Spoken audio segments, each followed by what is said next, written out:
ma'am. Wait lang, sir. Hello, good morning, good afternoon, good evening to everyone. Ngayong araw na ito ay may birthday party sa tinitirahan ko. Yung bunso, hindi naman may si Eli. Na pumunta yung co-teacher ko kasi yung isang co-teacher ko ay teacher ni Patrick, yung anak ko isa. So ngayon, gusto daw nila makita sa river, kaya ito. Ayan. Hi! So, ito si Ma'am Helen. Hello! Ito naman si Ma'am Lord! Lord. Hi! Teacher ni Patrick, si Ma'am Lord. Taga saan na kayo, Ma? Sa probinsya? Bohol. Sa Cebu, tapos dito Manu sa Bohol. Tapos yan po daw sila din sa river para makita nila ang mga 5 to 10 minutes ando na kami. Hindi.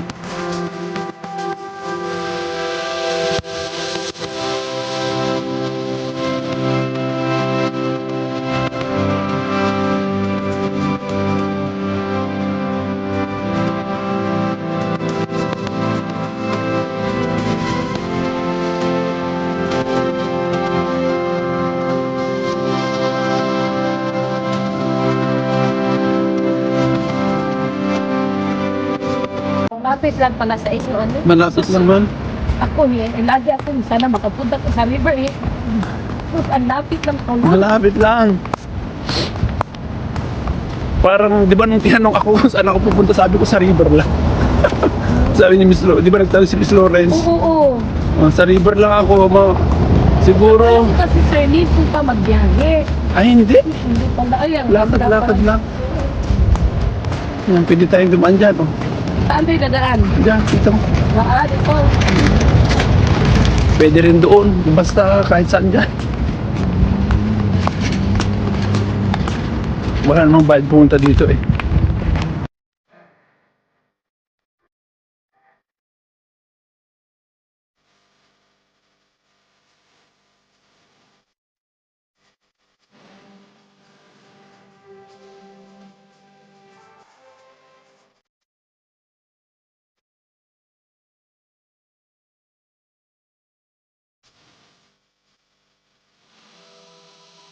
Hello guys, nandito na ako sa may river oh.